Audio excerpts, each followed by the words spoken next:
Last night we dropped to 10 degrees, which is freezing for us where I live. I live at the Gold Coast in Australia, the East Coast, subtropical weather, generally humid. We get a few months of the year where it's dry air. And that's what happened. We dipped below that 20 degrees at night. 10 degrees for us is freezing. I froze surfing, and it really plays havoc with people's skin. That's seasonal change. And that's what I want to talk about today. Most people generally live either somewhere where it's humid, where it's cold dry, or hot dry. And none of them are right. Although humidity, you actually age slower. The best places to live for your skin is in humidity. That absolutely impacts. And I'll talk about that later. But if you are in dry cold, like it's winter coming into winter in Australia now, if you're in dry cold and you've got heat on, you then go to dry heat inside, dry cold outside. So I want to talk about those kind of things because they all influence our skin. And in that seasonal change, it takes a few weeks for our skin to settle into the way the weather is. And for us here in Queensland, the humidity is dropping out of our air really fast. And it totally shows a difference in us. So let me jump into it. First up, if you are in a dry, cold place, this is where you want to keep your bathing and showering to a minimum. And I'll talk about why in a moment. Getting dry lips, even I'm getting dry lips. I've got a beeswax based moisturizer on my lips today because it's dry air for us. If you're in dry heat, or air conditioning runs the same way, that dry cold, if you're in air conditioning and though, heating or air conditioning, it shows the same kind of way. And what happens is that blood gets drawn to our face to help our body try to cool it because you're generally rugged up as well. The problem is when we do that, it puts pressure on the capillaries in our face. And that's where you can start getting, little red capillaries showing. If you're going to be in air conditioning, which is that cool, dry, you want to make sure that you keep your water up, and this is when you can be spritzing. But I'm going to explain it all as we go. So we know that water evaporates from our skin to help our body move heat. That's the easiest way to put it. And when we're in a drier environment, it's way more dehydrating on our body.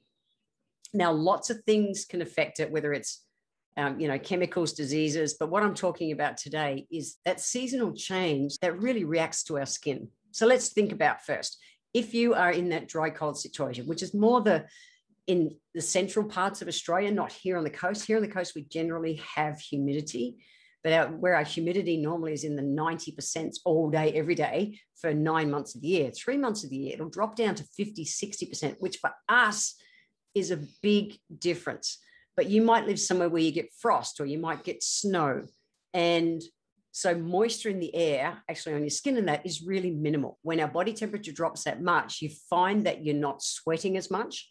And so that moisture and the oil, the sebum, the natural oil in your skin is not being produced as much. And all that creates more dryness in the skin. Back when in the podcast where I talked about if you want great skin, parts 1 and part 2, I talked all about the acid mantle. And the acid mantle is literally our skin is this acidic layer that helps to protect us. And it's like in the little bricks of a house, the sebum, the oil in between the skin, is what helps to protect us. It keeps the acid mantle intact. But if you're in a really dry environment, that gets diminished, which means that it exposes you more to things like bacteria, and we get that dryness in our skin, and our skin starts trying to shed cells more frequently than normal. So if you are in those kind of environments, you want to keep your bathing and showering to a minimum, especially don't be, it's like a freezing cold day. I'll go out for a surf and come home from a surf, and all I want to do is just jump in a screaming hot bath or stand under a screaming hot shower. But what happens when you do that in winter, in the colder weather or the drier weather, you wash those oils out from the sebum, out from between like the bricks, the cells of your skin, and then you're scratching your skin for the hours later because they're dry. They're so excessively dry. So we want to make sure that you're minimizing your bathing and showering if you're in that really cold, dry condition, because we want to make sure we're stripping as little of that oil as possible, because less is naturally being produced. Now, you can be oiling your body every day, and I'm a big fan of oiling my body every day. I make up this awesome kind of body oil, and my favorites are things like avocado, for winter anyway, avocado and macadamia oil. You can buy cold pressed from the supermarket nowadays. Almond oil, apricot kernel, they're all great vegetable oils. But I really love, avocado is really rich in vitamin A and vitamin D. Macadamia, really, again, really rich but light oil, easy to apply all over your body. And I also love jojoba. Jojoba for the face is awesome. It doesn't clog the pores, and I'll talk more about jojoba shortly. But jojoba is awesome because it's the same consistency as the sebum, the oil in our skin. So if I was wanting to make a simple body oil, and I'll make sure you go to the show notes, you can check this recipe, but something just for protecting to dry, you know, arms, legs, those kind of things, your body bits to apply after you've had your shower or bath. I'd be using a combination of avocado and macadamia oil. Definitely put in a bit of jojoba oil, and then essential oils like sandalwood or even really simple lavender, Lavandula angustifolia, the French lavender, wonderful. Or the Tasmanian lavender is also great for skin. Really simple, but easy to apply, you know, slightly damp hands, a few drops. Just remember that a few drops goes a long way, and just moisturize. I'm such a big fan. I oil myself top to toe every day, and I have for 30 years. I love it because I know how good it is for my skin, and I live in humidity, but which I obviously use a lot less in summer than I do in winter, but I love that oiling your skin is just so good. So if you're in cool, dry, that's where you want to start. Lips, you know, lips don't have any, we don't have any oil glands, no sebaceous glands on them. And so extra protection is needed. I'm a big fan of beeswax. You can also use pure lanolin, but lanolin is a sheep product, so I prefer to use the beeswax, and easy to be able to find beeswax-based lip glosses or lip moisturizers, nice and easy. And you do a tiniest bit goes a really long way. So check them out. Also, when it's drier, we tend to go to more warm drinks than just room temperature water or cool water. So drinking hot water with lemon or herbal teas are a good way to increase our water intake over people just doing their natural default to things like caffeine drinks, like coffee and that, because coffee causes dehydration. Herb tea counts as water. Lemon and water counts as water. Water counts as water. And some days I'll just have a cup of warm water to drink. I don't even need to have anything in it, and I'll just hold it and drink it to warm me up. So you can still, even if it's cold weather, you can still make sure you're getting enough hydration through the day. Remember, you need a minimum of about 33 ml per kilo per day to stay on top of your hydration.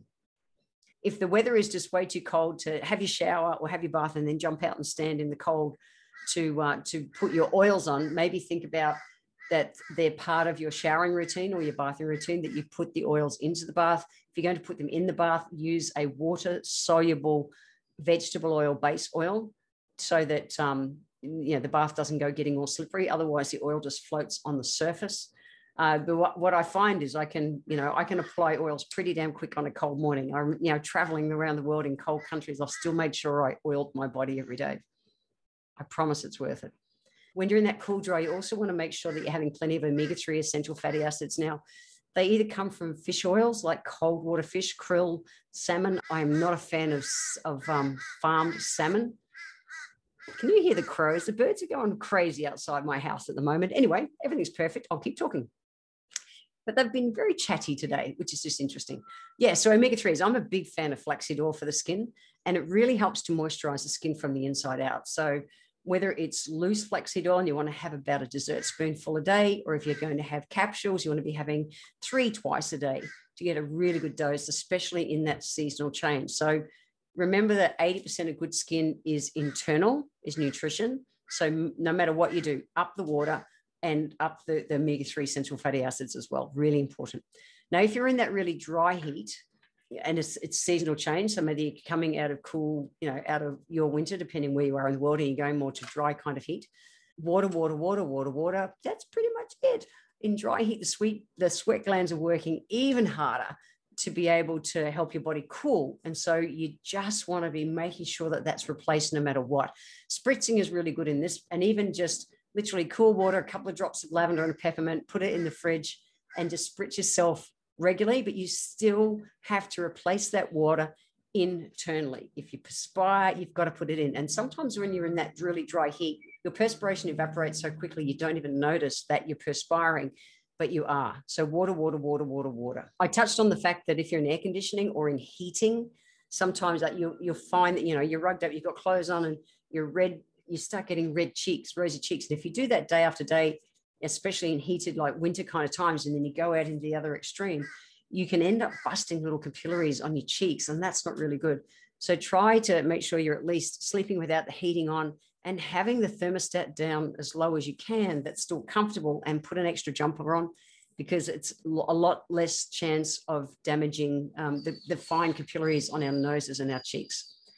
Jojoba oil, I touched on. Jojoba oil is just the best for protecting us from dryness. And the essential oils, any of the wood and resin oils, so your sandalwoods and your frankincense, they're excellent essential oils that you can dilute into a massage oil. And jojoba, I love it. Jojoba is literally kind of like a liquid wax. So it keeps this such a fine, lovely moisturizing residue on the skin. It's really cool.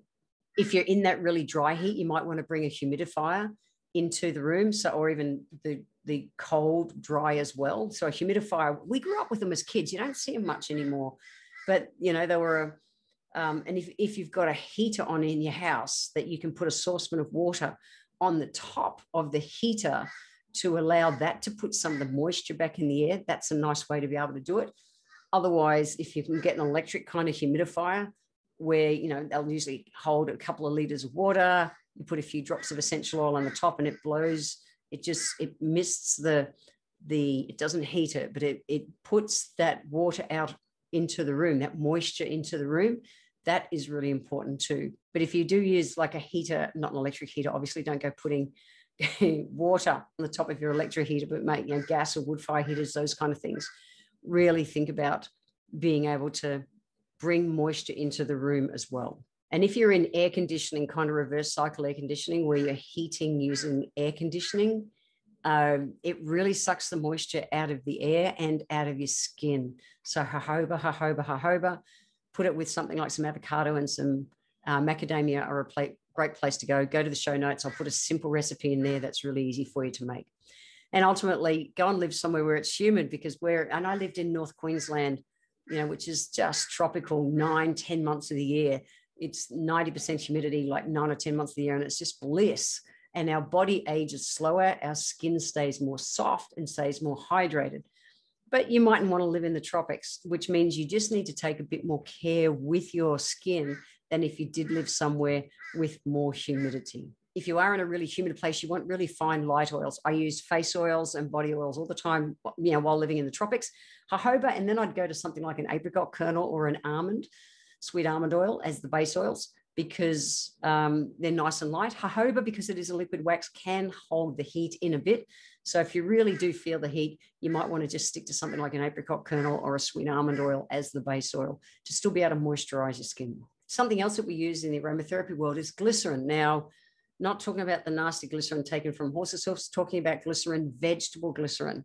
Glycerin is also known as glycerides, and they're the fatty acid esters of glycerol. So they're components of glycerol, and it's a colorless, sweet, kind of viscous liquid that can be found in soap making. A lot of soap making nowadays, they'll use plant glycerin, which is really good. Not a fan of animal glycerin at all. And I make my own soaps, and I'll use a vegetable glycerin base that I melt down on a double boiler and put my essential oils in, and I use vegetable glycerin. By the way, as a side note, if you're using a soap and a hard cake of soap and you get, the yucky white buildup in your shower, that's generally because it's the crappy fats that are in the soap.